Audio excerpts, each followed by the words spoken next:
तीसरा विकल्प यहाँ खड़ा होना चाहिए। मैंने कल बिहार के माननीय मुख्यमंत्री जी से इस बारे में चर्चा की और कहा कि आपका भाजपा के साथ गठबंधन या एनडीए विधानसभा चुनाव के लिए केवल बिहार में है, झारखंड में नहीं है। इसलिए झारखंड में हम लोग एक साथ मिलकर चुनाव लड़े। जदयू का एक समय में 7-7 विधायक हुआ करते थे झारखंड में, आज वो शून्य पे है। तो उसको भी एक ऐसा चेहरा चाहिए जो जदयू को जमीनी स्तर पर संगठन को खड़ा कर सके। और आज के डेट में दोहरी पद लेकर जो है खीरू महतो चल रहे हैं, सांसद भी हैं, प्रदेश अध्यक्ष भी। तो हमें लगता है कि क्या ऐसा भी कोई बात हुआ है आपसे कि इस प्रदेश का नेतृत्व भी आपको सौंपा जाए जदयू का? नहीं, ऐसी कोई बात नहीं हुई। खीरू बाबू से या झारखंड में जो लोग हैं जदयू के, उनसे कोई बात नहीं हुई है। मेरी दो बात नीतीश कुमार जी से ही हुई है। जयराम महतो फैक्टर क्या काम करेगा इस वक्त में चुनाव में?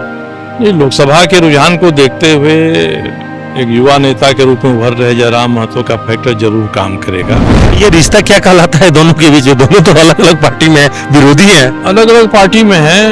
एक मैं कहता हूँ, एक ऐसा वाकया नहीं होगा जब इन्होंने बन्ना गुप्ता के भ्रष्टाचार के खिलाफ, उनके द्वारा किए जा रहे अत्याचार के खिलाफ, उनके द्वारा टाटा स्टील से मिलकर जमीन कब्जा करने के खिलाफ में एक शब्द भी इन्होंने कहा हो। और बन्ना गुप्ता भी इस इंतजार में रहते हैं कि दो नाव पर चढ़ना, एक डूबे तो एक में रहना। भाजपा के बारे में खबर है कि वो चुनाव समय से पहले कराना चाह रही है, जबकि इंडिया गठबंधन चाहती है कि अपना कार्यकाल पूरा करे उसके बाद चुनाव हो। व्यक्तिगत रूप से मुझे इसमें कोई एतराज नहीं है, जिस दिन चुनाव चाहे करा लें। जो विद्यार्थी लगातार साल भर पढ़ाई करते रहता है उसको परीक्षा का डर नहीं होता है। आज अगर चुनाव हो जाए तो किसको फायदा होगा, एनडीए को या इंडिया गठबंधन?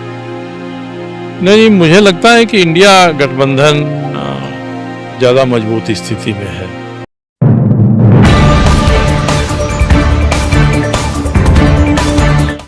लोकसभा चुनाव बीतने के साथ ही झारखंड में चुनाव इसी साल होना है और कभी भी चुनाव की अधिसूचना जारी हो सकती है। कहा यह जा रहा है कि बरसात बीतने के साथ ही चुनाव आयोग अधिसूचना जारी करेगी, यानी सितंबर-अक्टूबर में चुनाव की घोषणा हो सकती है। वैसे सभी पार्टियां चुनाव में अभी से तैयारी में जुट गई है, लेकिन जिस पे सबसे ज्यादा नजर है वो है भाजपा के संयोजक और जमशेदपुर पूर्वी के विधायक सरजू राय पर। सरजू राय इस चुनाव में क्या करेंगे, उनकी पार्टी क्या करेगी? साथ ही साथ हाल के दिनों में उनकी तस्वीरें अलग अलग मौके पर बिहार के मुख्यमंत्री नीतीश कुमार के साथ भी देखने को मिली है। वहीं दूसरी ओर हेमंत सोरेन से भी उनकी मुलाकात की तस्वीरें आती रही है। ऐसे में हम सीधे उन्हीं से पूछते हैं कि आगामी विधानसभा चुनाव में उनका किससे गठबंधन होने वाला है या फिर एकला चलो की राह पर वो मैदान में उतरेंगे। सर, आपके पास बहुत मौके आ रहे हैं और हमें लगता है कि आप आने वाले चुनाव में एक हॉट केक आपकी पार्टी बनने वाली है। क्या होगा आपका आने वाले समय में चुनाव की रणनीति?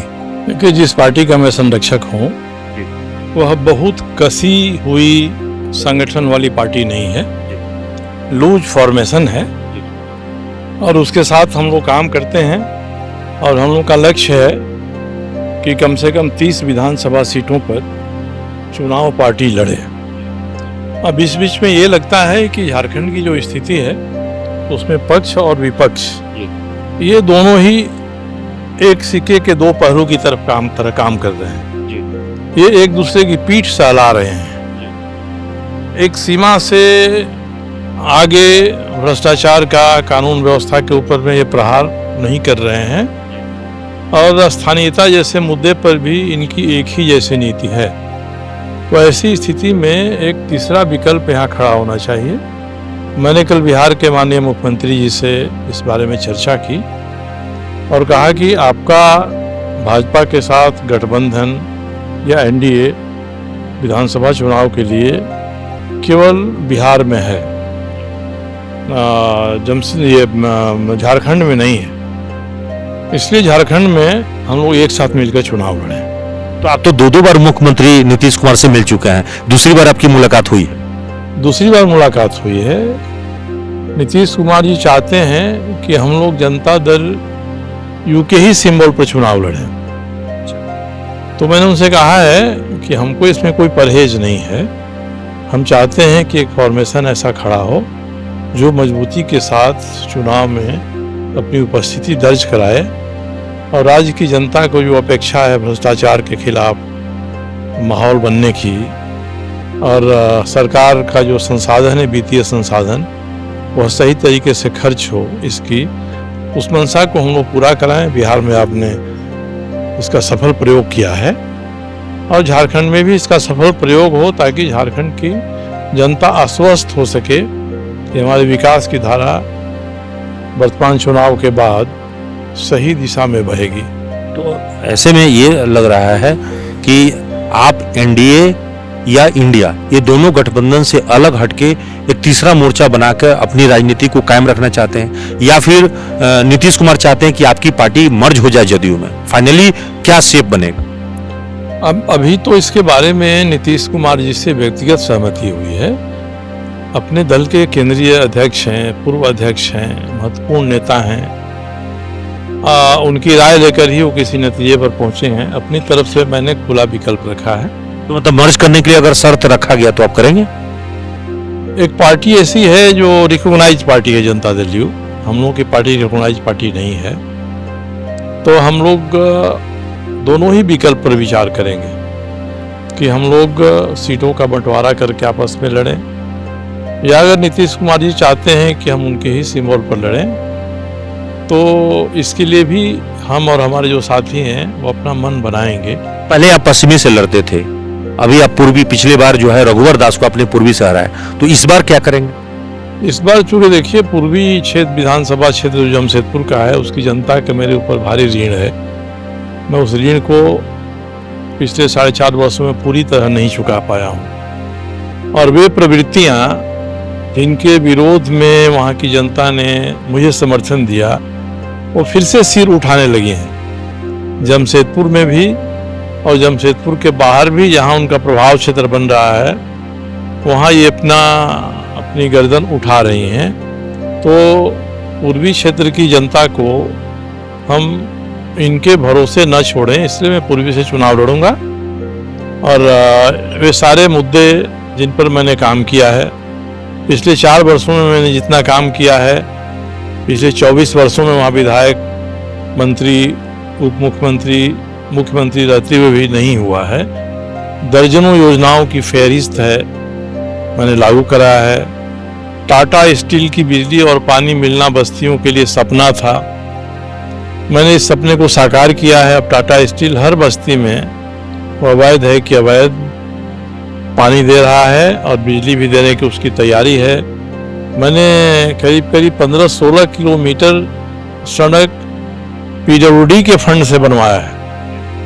और लोग कहते हैं कि जैसे टाटा स्टील के क्षेत्र में सड़कें हैं वही सड़कें बिरसा नगर में, बारीडीह में और जगहों पर हमारे क्षेत्र में बन रही हैं। जो काम लंबित थे पुराने समय से मैंने उनको पूरा किया है, मगर अभी भी कई काम हैं करने बाकी हैं। खासकर के पहले कि वे शक्तियां जिनके खिलाफ वहाँ की जनता ने मुझे समर्थन दिया था ये फिर से सिर उठा रही हैं। मतलब आज भी इसका मतलब यह है कि रघुवर दास ने जगह भले छोड़ दिया है लेकिन रणनीति उनकी आज भी है कि वो किसी तरह से आपको चुनाव में हराए। देखिए वहाँ विडंबना ये है कि भारतीय जनता पार्टी के सामान्य कार्यकर्ता अलग हैं और रघुवर दास जी के साथ जो 1-2 दर्जन लोग हैं जो उपद्रव आतंक फैलाते रहे वे अलग हैं। और रघुवर दास जी के इस समर्थक गिरोह की साठगांठ वहाँ कांग्रेस के बन्ना गुप्ता के गुट से हो गई है। जो मंत्री हैं वे इनके सारे नाजायज कामों का सरकारी अधिकारियों से संरक्षण दिलवाते हैं। इसकी भी पीड़ा मैं 2-3 वर्षों से झेल रहा हूँ। ये रिश्ता क्या कहलाता है दोनों के बीच? दोनों तो अलग अलग पार्टी में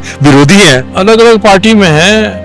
एक मैं कहता हूँ एक ऐसा वाकया नहीं होगा जब इन्होंने बन्ना गुप्ता के भ्रष्टाचार के खिलाफ, उनके द्वारा किए जा रहे अत्याचार के खिलाफ, उनके द्वारा टाटा स्टील से मिलकर जमीन कब्जा करने के खिलाफ में एक शब्द भी इन्होंने कहा हो। और बन्ना गुप्ता भी इस इंतजार में रहते हैं कि 2 नाव पर चढ़ना, एक डूबे तो एक में रहना। इसलिए इनके माध्यम से वो भारतीय जनता पार्टी के साथ आ जाए तो वो दिन में कलमा पढ़ते हैं और रात में सूर्य मंदिर में प्रार्थना करते हैं। तो ये जो नापाक गठबंधन बना है, ये जमशेदपुर में कानून व्यवस्था को ध्वस्त करने वाली स्थिति पैदा कर रहा है और मेरे विधायक फंड को ये लोग खर्च नहीं होने दे रहे हैं। जो भूखंड सरकार का है, जिस पर बनी संरचनाएं सरकार की हैं और जिसमें 2010, 15, 20 में पर्यटन विभाग का पैसा लगा है, विधायक मत, सांसद मत से काम हुआ है, उसमें मैं थोड़ा और बेहतर काम करना चाहता हूं अपने विधायक फंड से, तो ये लोग 1 साल से उस पर रोक लगा रहे हैं और प्रशासन को रोक दे रहे हैं। अब मैंने सवाल पूछा है कि भैया ये जमीन किसकी है? आपकी जमीन है, सरकार की जमीन है, सरकार के कब्जे में है। ये विधानसभा में भी वहां की नगर पालिका ने भी कहा है और जिला प्रशासन ने भी कहा है कि ये सारी भूमि सरकार की है, सरकार के कब्जे में है। तो सरकार का कैसा कब्जा है जब मेरे विधायक निधि से आप वहां काम नहीं होने दे रहे हैं? 1 साल से 5 बार मजिस्ट्रेट नियुक्त हुए, पुलिस फोर्स गया, वो लौट के आ जा रहा है। उन लोगों ने सूर्य मंदिर और सरकारी जमीन के बीच की बाउंड्री को तोड़ दिया है। उनकी नीयत है कि बाउंड्री को तोड़कर हम पूरा 6 एकड़ जमीन पर अपना कब्जा कर लें। तो इस प्रयास में आपने तो मंदिर का कायाकल्प कर दिया। जिस मंदिर के बारे में लोग क्या क्या कहते थे वो तो मैंने किया है उस मंदिर को, और मैं मानता हूं कि मंदिर के प्रति मेरी आस्था है। संघ परिवार की जो विचारधारा है वो मेरी विचारधारा है। मैं आध्यात्मिक हूँ, मैं आस्था वाला आदमी हूँ, मगर मंदिर को व्यवसाय का केंद्र नहीं बनाना चाहिए या अपना निजी हित साधने का केंद्र नहीं बनाना चाहिए। उस मंदिर को मैं इसी रूप में विकसित करने का प्रयास कर रहा हूँ। एक सवाल यह है कि जदयू का एक समय में 7-7 विधायक हुआ करते थे झारखंड में, आज वो शून्य पे है। तो उसको भी एक ऐसा चेहरा चाहिए जो जदयू को जमीनी स्तर पर संगठन को खड़ा कर सके। और आज के डेट में दोहरी पद लेकर जो है खीरू महतो चल रहे हैं, सांसद भी हैं, प्रदेश अध्यक्ष भी। तो हमें लगता है कि क्या ऐसा भी कोई बात हुआ है आपसे कि इस प्रदेश का नेतृत्व भी आपको सौंपा जाए जदयू का? नहीं, ऐसी कोई बात नहीं हुई। खीरू बाबू से या झारखंड में जो लोग हैं जदयू के, उनसे कोई बात नहीं हुई है। मेरी 2 बात नीतीश कुमार जी से ही हुई है। अब वो एनडीए गठबंधन में भी हैं, तो भारतीय जनता पार्टी का भी मुंह देखना पड़ेगा उनको। मगर झारखंड में उनका जो विधायी अस्तित्व है वो अस्तित्व समाप्त हो गया है। तो नीतीश जी कितने सीटों पर चुनाव लड़ना चाहते हैं अगर झारखंड में लड़ेंगे तो? उन्होंने कहा कि उनके वर्तमान केंद्रीय अध्यक्ष, पूर्व केंद्रीय अध्यक्ष आज मिलकर सूची तैयार करेंगे, वो बात करेंगे, ये सामने आएगी। हम लोगों के साथ भी 25-30 सीटों पर लड़ने वाले लोग खड़े हैं।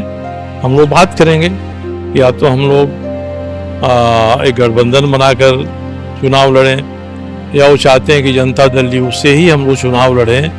तो हमारे जो साथी हैं उन साथियों का भी अगर चुनाव ही लड़ना है तो ये फ्रेंडली फाइट करने के बजाय गठबंधन के तहत एनडीए के पार्ट होकर चुनाव लड़ते तो आप लोग को नुकसान कम होगा। नहीं, देखिए, तो जनता दल यू को सोचना है कि भारतीय जनता पार्टी पिछले 15 वर्षों से उनको कोई घास नहीं डाल रही है। एक समय था जब वो गठबंधन के अंग थे, मगर बाद में सुदेश महतो जी की आजसू के अलावा किसी तीसरे के साथ भारतीय जनता पार्टी गठबंधन नहीं कर रही है। एक तरह से इनको किनारे कर दिए जनता दल यू को। तो झारखंड में अपना अस्तित्व कायम करना चाहते हैं। लेकिन बिहार में तो जदयू को कोई किनारे नहीं कर सकता, जदयू वहां बड़ा भाई के रूप में रोल निभा रहा है। बिल्कुल, बिहार में है। झारखंड में अपनी भूमिका के बारे में भी मुझे लगता है कि वो सचेत और सक्रिय हैं। तो क्या तय करते हैं एक पार्टी के नाते, उनकी रिकॉग्नाइज पार्टी है, उसके नाते क्या तय करते हैं, उसी आधार पर हम लोग एक दूसरे के साथ सामंजस्य करके आगे बढ़ेंगे। अब पिछले दिनों आपकी मुलाकात मुख्यमंत्री हेमंत जी से भी हुई, हेमंत जी से भी राजनीतिक चर्चा हुई होगी? नहीं, मैं हेमंत जी की श्रीमती जी चुनाव जीती थी, विधानसभा में उससे भेंट हुई, मेरे पास आई थी। मैंने कहा कि मैं आपको घर आकर बधाई दूंगा। तो मैं वास्तव में श्रीमती कल्पना सोरेन को बधाई देने के लिए वहाँ गया था। आधा घंटा बाद के बाद उन्होंने कहा कि साहब को भी हम लोग बुला लेते हैं। तो साहब आए, गर्मजोशी के साथ उन्होंने स्वागत किया। कोई भी राजनीति की चर्चा नहीं हुई, कुछ प्रशासनिक कार्यों की जरूर चर्चा हुई और निजी अनुभवों की चर्चा हुई। मुख्यमंत्री जाने मुख्यमंत्री के पहले की स्थिति के बारे में उनके अनुभव क्या रहे हैं। भाजपा के बारे में खबर है कि वो चुनाव समय से पहले कराना चाह रही है, जबकि इंडिया गठबंधन चाहती है कि अपना कार्यकाल पूरा करे उसके बाद चुनाव हो। व्यक्तिगत रूप से मुझे इसमें कोई एतराज नहीं है, जिस दिन चुनाव चाहे करा लें। जो विद्यार्थी लगातार साल भर पढ़ाई करते रहता है उसको परीक्षा का डर नहीं होता है। मगर झारखंड की सरकार ये चाहती है कि हमारी कई योजनाएं हैं जो अधर में लटके हैं, 2 महीने के भीतर वो पूरा हो जाएंगी, हमारे खाते में उपलब्धि आएगी।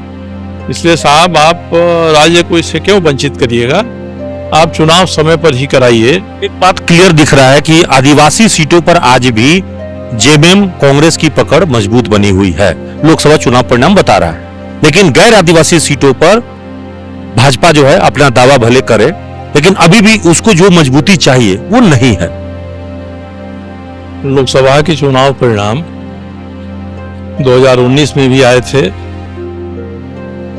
भाजपा की करीब 65 सीटों पर बढ़त थी, 25 पर सिमट गए। इस बार वो कह रहे हैं कि 52 सीटों पर बढ़त है, तो विधानसभा में 25 कायम रखेंगे या 20 पर 15 पर आएंगे, ये उनके सामने चुनौती है। इसकी चिंता उनको है, हम लोगों को नहीं है इसकी चिंता। तो जयराम महतो फैक्टर क्या काम करेगा इस वक्त में चुनाव में?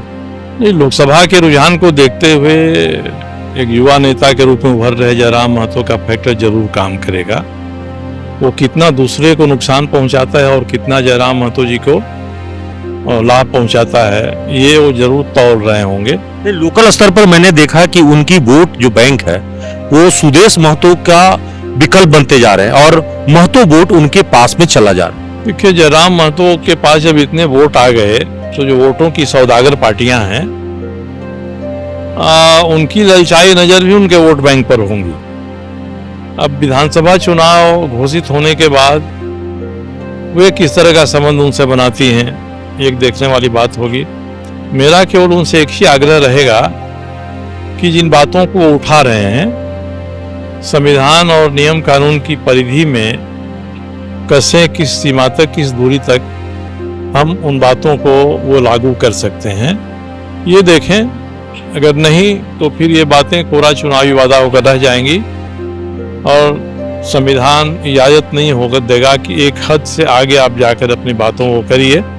इसे चुनाव में भावनात्मक बात करना एक अलग है और संविधान की कसौटी पर कस कर अपनी बातों को लागू करने के लिए प्रयास करना एक अलग बात है। जयराम महतो युवा हैं, उनको समर्थन है, वे एक मजबूत नेता के रूप में उभरे हैं। मगर राज्य की स्थिति को देखते हुए राज्य में समावेशी माहौल बने, इसका प्रयास वो करेंगे तो लंबी दूरी तक लंबा रेस का घोड़ा वो साबित होंगे। आज अगर चुनाव हो जाए तो किसको फायदा होगा, एनडीए को या इंडिया गठबंधन? नहीं, मुझे लगता है कि इंडिया गठबंधन ज्यादा मजबूत स्थिति में है। भारतीय जनता पार्टी की केंद्र में जैसी सरकार बनी, अभी कल उपचुनावों के जो नतीजे आए, इसको लेकर बहुत उत्साह नहीं है भारतीय जनता पार्टी के लोगों में। और ये राजनीतिक परिदृश्य में जनता का रुझान कब कहाँ कैसे होगा, पहले जो आश्वस्त थे कि मोदी हैं तो मुमकिन है, अब ये विश्वास हिल रहा है और जनता भी इसको समझ रही है, महसूस कर रही है। इसलिए ऐसी स्थिति में भारतीय जनता पार्टी की इस राज्य में बहुत अच्छी स्थिति नहीं। तो अभी भी चर्चा चल रही है कि कुछ पुराने लोगों की जो टिकटें हैं वो भाजपा फिर से काटेगी, कुछ नए चेहरों को लाएगी, तो बहुत कुछ होने वाला है जो लोकसभा में हुआ। भारतीय जनता पार्टी बहुआयामी सर्वेक्षण करती है, कई लोगों से सर्वेक्षण कराती है, सर्वेक्षण के आधार पर निर्णय लेती हैं, सशक्त लोग हैं और इनकी बुद्धिमत्ता जिस तरह से चलती है आंकड़ों के आधार पर, वास्तविकता की धरातल पर, उन आंकड़ों का आधार हमेशा सही नहीं साबित होता। अभी तक तो लक्ष्मीकांत वाजपेयी देख रहे थे, अब तो इनके साथ में चौहान जी भी आ गए, हेमंत बिस्व शर्मा भी आ गए। हाँ, 2 दिग्गज आ गए और दोनों 15 दिन के भीतर तो एक बार 2 बार आ ही जाते हैं यहाँ पर। मगर इन दिग्गजों को जो जमीनी समस्याएं हैं, जिस तरह से चिटाई की, दरिद्रता की, लेडी डूमर की समस्याएं हैं, इन समस्याओं की ओर भी ध्यान देना पड़ेगा।